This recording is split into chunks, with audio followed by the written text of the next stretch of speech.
Hi, and welcome to the Agile in Action podcast with Bill Raymond. Today, I'm joined by James Murphy, or Murph. Hey, Murph, how are you doing today? Hey, Bill. Great to see you.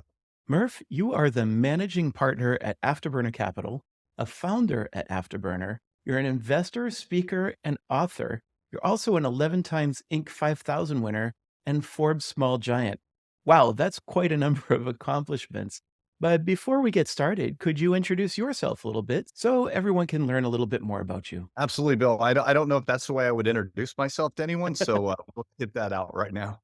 But I'm an entrepreneur when it really comes down to it. I'm a dad, an entrepreneur, former fighter pilot, very passionate about business, but more importantly, really passionate about helping people in their own business journeys. So that's where I find most of my joy. In today's podcast, we're going to be talking about getting to the truth as opposed to artificial harmony. We'll get into what that means, but you propose that one way to accomplish this is through what you call a debrief.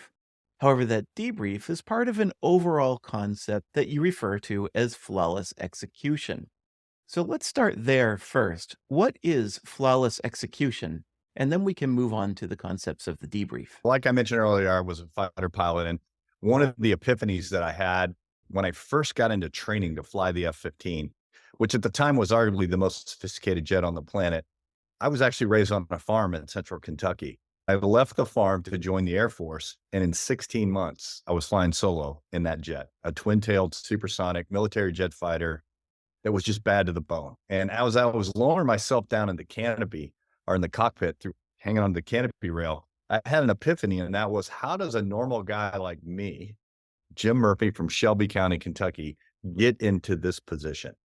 And I realized looking back on it, that I went through a series of frameworks that created absolute excellence, not only out of an individual like myself, but our team, our squadron, and even an entire enterprise, the United States Air Force. And we were executing at the highest levels in the most VUCA complex environments on the planet with one of the most diverse workforces. So that just really struck me. And I went, how did this happen? Even though we were operating in the overall DoD, probably one of the most inefficient operations on the planet, the government, how do these pockets of excellence happen? Before I became a fighter pilot, I was a Division I athlete, and then I went and worked in the corporate world for about a year and a half. I had a unique perspective there as well, because I said these frameworks, this drive towards mission outcomes and this ethos of flawless execution, this impeccable ethos, was built on purpose. And it would have applied to me as a baseball player playing baseball at the University of Kentucky, or me closing more deals, creating a better conversion rate, or driving my own entrepreneurial pursuits. So I vowed on that day to start studying this process. And over the last 25 plus years, I've been traveling around the world. We've named it flawless execution, written books about it, have taught it in many universities and taught many businesses, probably put over 2.5 million people through our training to teach them this simple process that we call flawless execution. And the debrief is certainly one of the cornerstones to the simplicity of this, but it was born and bred in the zero tolerance for error world of military fighter pilots and air combat. Previously, when we spoke, you talked about a number of different process steps involved. That includes setting a mission objective, a brief, executing on that work, that brief, doing a debrief, which is the big topic of this conversation today, and then you execute and evaluate.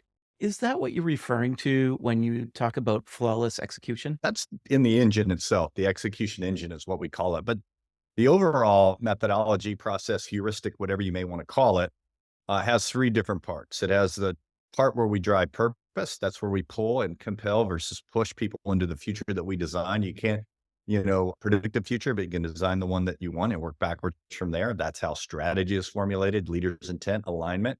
So that's the purpose.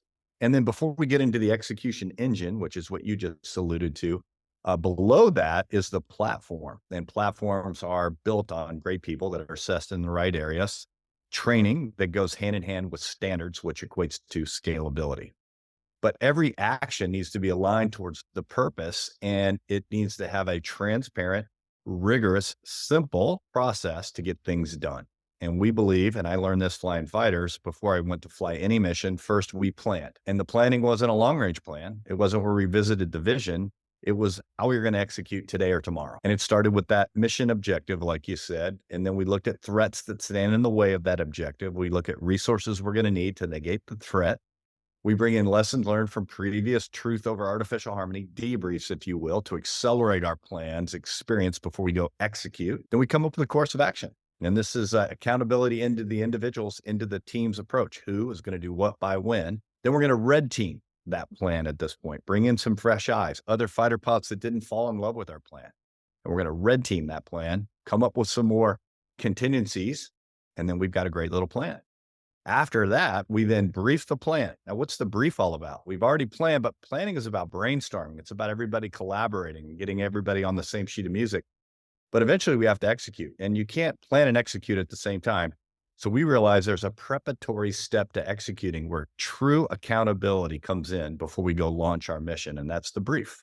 And that's where the leader stands and everybody else sits. And we reiterate what we all agreed to in the plan. So we refresh the plan one more time. We ask everybody, does anyone have any questions? Hopefully no one has a question at this point.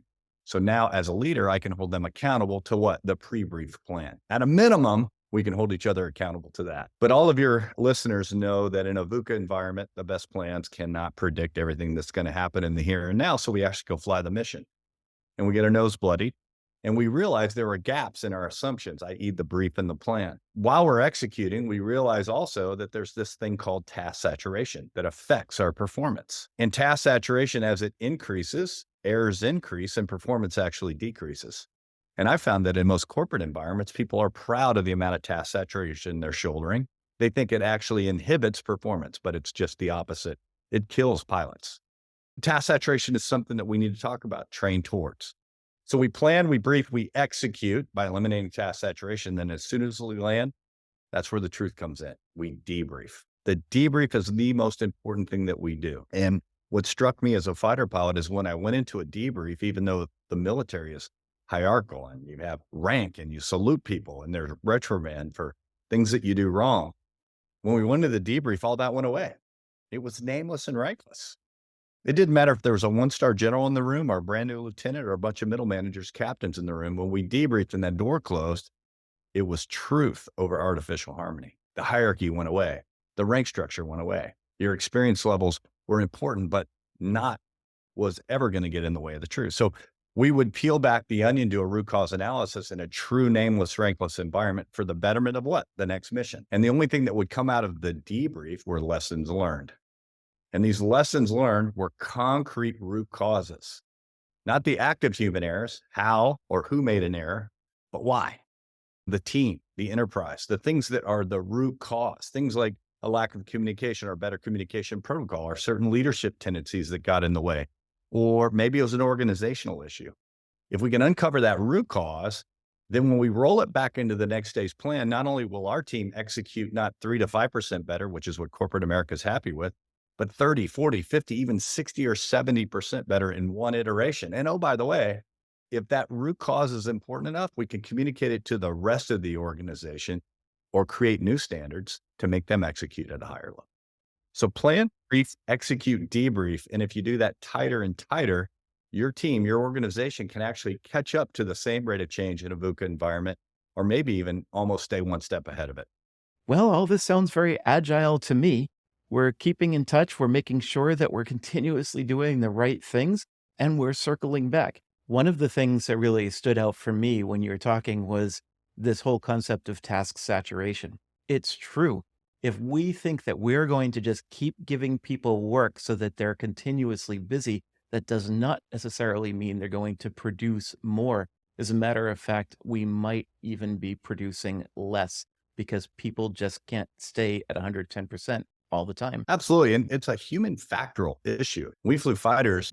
We spent a lot of time training on when and where in the mission cycle or the business cycle are you most likely to get task saturated. Where are the highest task loading areas?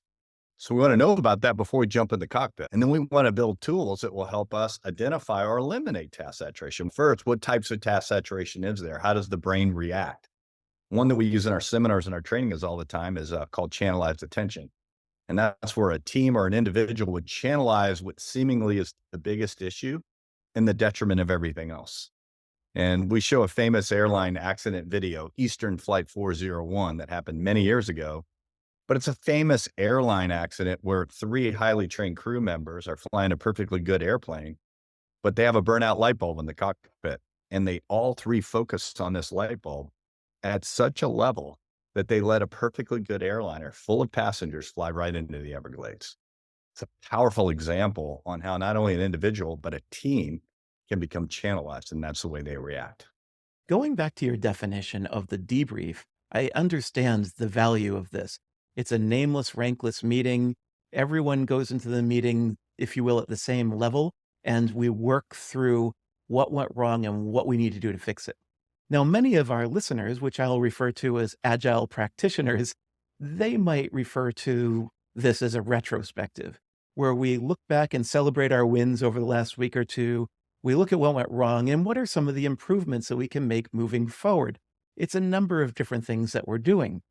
Is that the right way to look at a debrief? I believe our debriefs are much different than a retrospective and agile retrospective, but we teach a 7-step methodology called stealth in our debrief. And in its essence, the S is set a time and place to debrief. It's not on the calendar. It's never going to happen.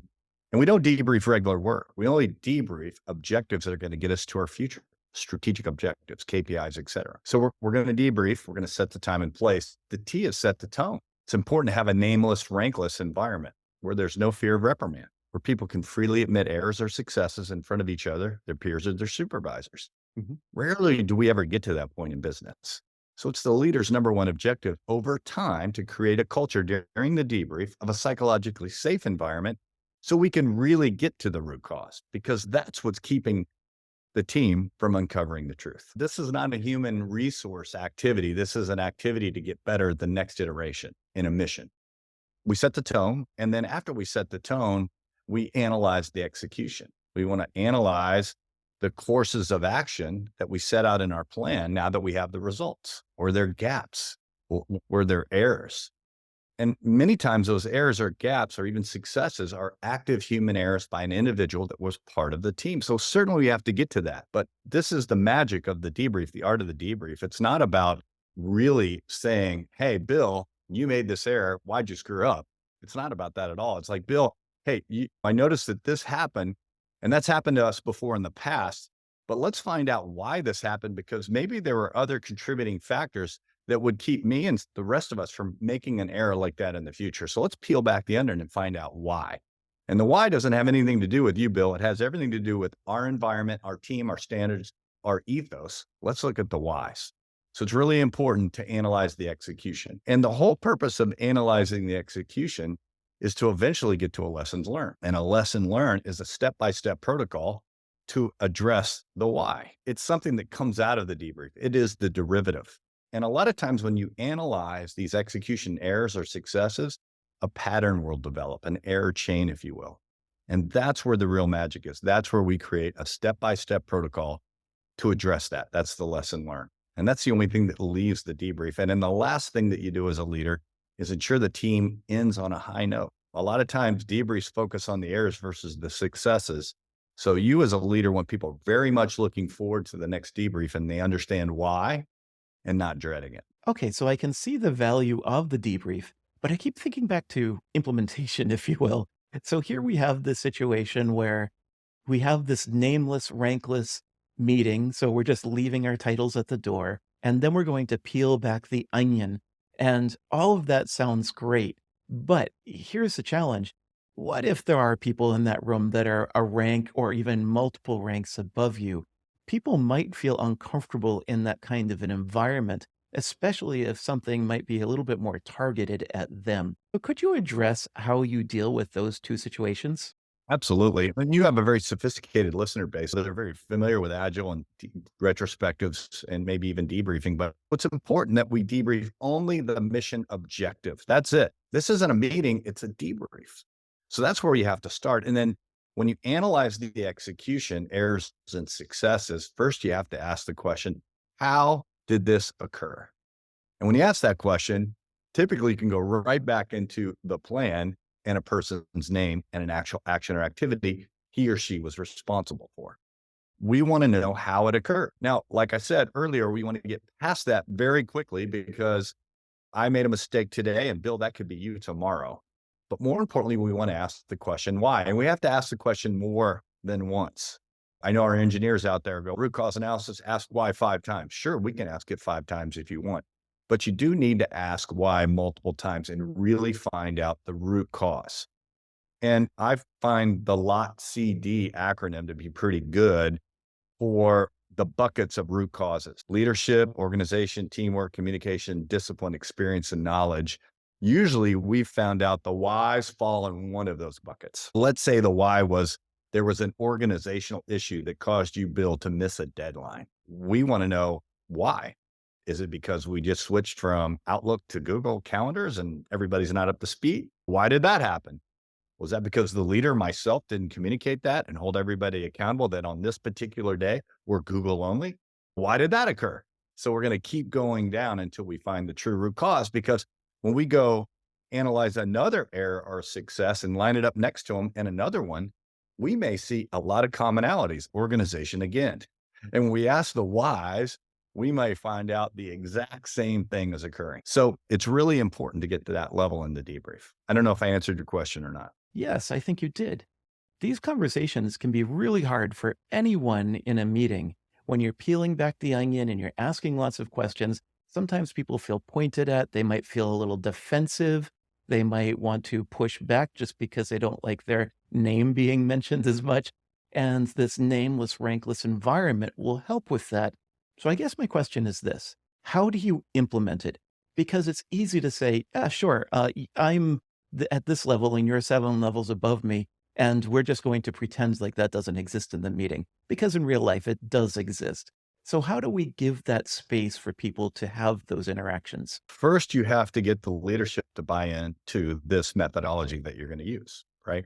So you can bring in us to help you with that, or you can convince them that potentially rank, experience level, other things, it's getting in the way of truth. So we have to eliminate that. So as a leader, we have to set the tone. And when we work with leaders, we simply say it's a 2-step process, and you have to set the tone for every single debrief, because people aren't going to believe you for a while, depending on what kind of leader you are. It's going to take them a while to warm up to this. Oh, this is a debrief. This is my time to freely admit errors or mistakes, or point other people's errors or mistakes out, God forbid, for the betterment of the team. It takes a while to get a team there. You have to be a strong leader to get there. But first, you have to set the tone in front of your team. So the first thing you have to do is go, okay, we're debriefing this, let's call it sprint for the last week. We're going to revisit our mission objective. As a leader, what are 1 or 2 things I could have done better as a leader? And you got to sit and do some deep thought on it. And they have to be real. Instead of you going right to the team, why don't you do inside, outside criticism in front of your team? Here are 2 things I could have done better as your leader in the last week to help us accomplish the mission objective. 1 and 2. And that's not enough. If you really want to set the tone, then you go, I'd like to hear from the team. Now that I've told you what I think I can do better, you all were out there working on this project as well. What do you think I could have done better as your leader on this mission objective? Not as the VP of sales or the VP of ops or as an overall leader in the company structure, but helping us lead this small team to get to this mission objective. And people may be hesitant to admit right away, and that's fine. Now it's time to just pick somebody up. Sue, you are right here neck and neck with this project with me this week. What's one thing that you have for me? I really want to know. I've told you the 2 things that I think I could have done better in the last week. What's one thing that you have for me? And get what we call 2 or 3 at the max daggers coming back to you. And that's it. And then shut down that part of the debrief. But every debrief starts like that. So over time, you will gain the trust of your team members. Yeah, that's a great idea. Opening up yourself to criticism will allow everyone else to feel a lot more comfortable. Now, we're getting to the end of this podcast, and we've been talking about these debriefs for a while, but I know you have some good case studies. Maybe you have one example that could drive home the importance of these debriefs and how they work in real life. First of all, don't just debrief without using a framework like Mm. our framework, or find one that's proven. Don't just go, what did we do right? What did we do wrong? That's not really debrief. And the other thing is, don't debrief everything. People are going to get tired of coming to your debriefs. We're not debriefing regular work. We're not debriefing actual actions and activities. We're debriefing the courses of action that were planned to get us to a pre-planned mission objective that's going to move the needle in the future. But we've got so many case studies. I guess the one is one of my favorites is we got a call from Coach Tom Coughlin, who was the coach of the New York Giants at the time, and they were trying to make a run at the Super Bowl. And he called us during their bye week, and they had just lost, I think, to the Bills. And he called up and said, Murph, I read your book, Flawless Execution, and I'm on the debrief chapter, and I really think this could help our team. We have Eli Manning this year, Justin Tuck, and I really thought we were going to be contenders for a Super Bowl. This is 2012, by the way. Can you fly up and talk to me about this? So I do. And he goes, this is incredible, Murph. Why don't you bring your team next week? I'm going to take an hour out of our practice schedule, have everybody come into our auditorium. I want you to give us a keynote. I want you to really focus on the debrief, and we'll see how it goes. And the big area that he had problems with was he had a gap defense problem, but he had an offensive problem too. And what was happening is you had guys like Eli Manning and Justin Tuck, these Pro Bowlers, but we had a young rookies that were in critical positions, and they were scared to death of these guys because in the football world, when it's time to watch films at the end of the week, you don't want your name mentioned. You don't want your name in lights. And when you go up to Eli Manning and he's your hero your whole life, and now you're playing with them, it's hard to say, Eli, the reason I missed that snap count is because you were off cadence. That's the last thing you're going to do, right? So they kept making these errors because of this communication problem, because of these stars they had on the team and the rookies. So we gave the seminar, and right when we were done, Coach Coughlin said, this is amazing. I've never done this before in my football career, but we're going to cancel the rest of the day of practice, Murph, if your team will stay here. Murph, you work with Eli in the offense, and one of your other guys work with the defense, and Justin Tuck, and the other guys go down the room with special teams coaches and teach us how to do this debrief. So that's what we did. The very next week, Coach Perry Fuel, who's the defensive coordinator, called me at 7:00 at night. I think it was like Tuesday or Wednesday night. And he goes, Murph, we just had our stealth debrief. By the way, I think they lost that game. And I go, oh, Coach, how did it go? He goes, the team got into a fist fight. I'm like, what? And here I thought we're going to be on the cover of Sports Illustrated for all the wrong reasons. And then he paused and he goes, no, Murph, it's the turning point of our season. It's the best thing that ever happened to us. Don't worry about that. We'll deal with that. But obviously, we need your help facilitating the debrief. So can you come and facilitate our debriefs from here on out? Which we did. We had one of our guys, top guy, Boots, he was an F-15 pilot, grew up in that area as a Giants fan.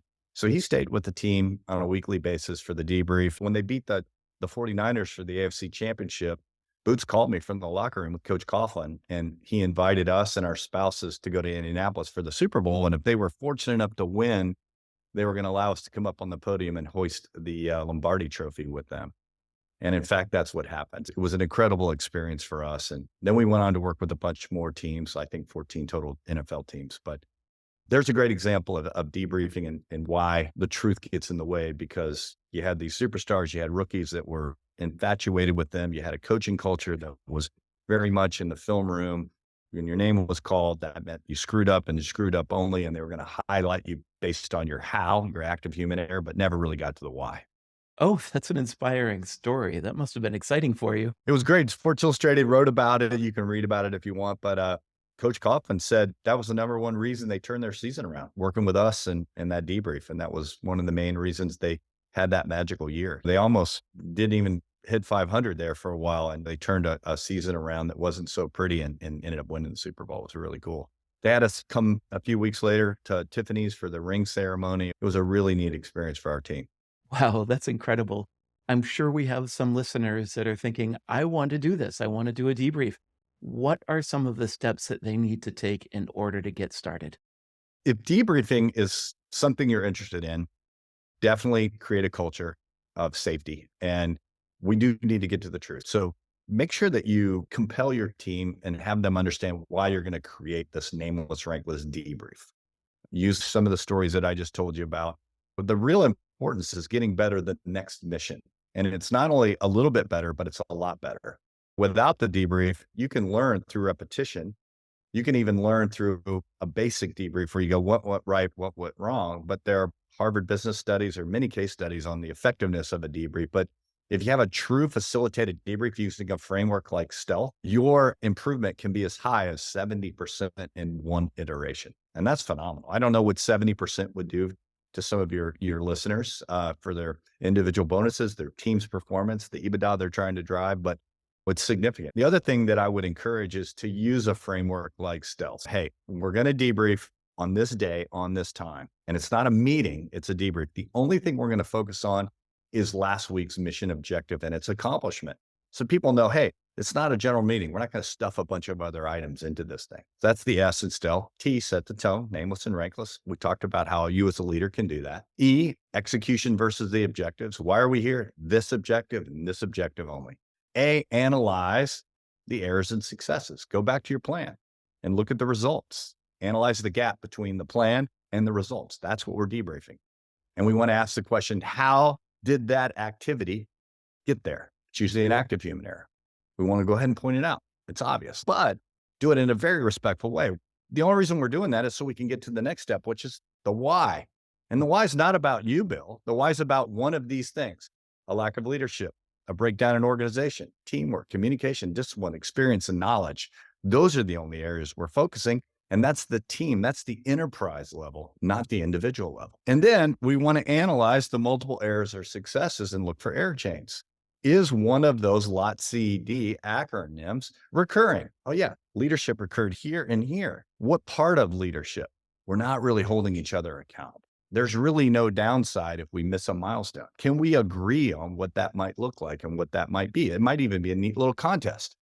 But boy, that's where the breakdown is. Let's put a step-by-step protocol in to drive that contest that will actually give us the outcomes. And let's make that part of our daily stand-ups. Okay, we'll incorporate in our daily stand-ups. And now all of a sudden your execution levels shoot up. It can be that simple. So after we analyze the execution, we would come up with a lesson learned. It's a step-by-step protocol to address that recurring root cause. And that's the L. T is to transfer the lesson learned across the organization, up and down the vertical, and H, end on the high note. So people are looking forward to your debrief, not dreading it. That's stealth. You know, it's interesting. As you're imparting your knowledge, I'm thinking about some experiences that I've had in the past. And specifically, I'm thinking about this really large project I had. It's a government project with an entity that you would know the name of, along with leaders that you would know the name of if I told you. The project was failing on many different fronts. We had some problems with resourcing people on the project. We had some budget issues. And of course, the timeline was getting longer and longer. And as a consultant, I called up the account manager at the time for this project and said, we have a problem. I really need your help. And we need to make a decision on how to move this forward. And his response to me was, well, listen, Bill, I'm waiting for you to make that decision and tell me what I need to do. That's not something I was used to before. But, you know, at the end of the day, he was right. If I think about it, my biggest concern was pulling my team together and figuring out what exactly the problem was so that we could have a conversation with these leaders and see what other input they might have. So it was very stressful for myself and the rest of the team. We all had to get dressed up in our best suits, take the elevator up to the top level, sit in this room with these people that have these faces where you can't read them to save your life. And you have to tell them that your project is not going well. By the time we were done with the meeting, I thought we were going to get fired, to be quite honest with you. I still couldn't read their faces. But instead, what they said is, we need more of this. And here's what we did wrong. Here are some of the things that we can fix right now. Here is how we want to be involved in the project moving forward. And here is how we should incorporate this kind of communication moving forward. And are you okay with that? And so we started putting all of that together. Now, I wish I had the stealth framework in front of me at that time, but we did something similar. And I can tell you that it does work. And sometimes you just have to face these things head on. Yeah. You bring up something that's real important, and that's these were good leaders that were listening, right? So they understood the magic that you were giving them. That doesn't always happen. So early on as consultants, when we work with that organization, they go, we want to embrace flawless execution from top to bottom. It takes a kind of a candid conversation. And I remember working with some leaders with VMware. We did a ton of work with them when they were going through some big pivots, and Pat Gelsinger, their CEO at the time, now the CEO of Intel, we had that conversation with Pat, and he was just great. And not every leader is, but I think it's important for us to have that conversation if we're really going to establish this truth over artificial harmony. Well, I think that's a great way to end the conversation. James Murphy, Murph, if anyone is listening to this right now and thinks they might want to reach out to you and have a further conversation about flawless execution, debriefs, stealth, how might they be able to reach you?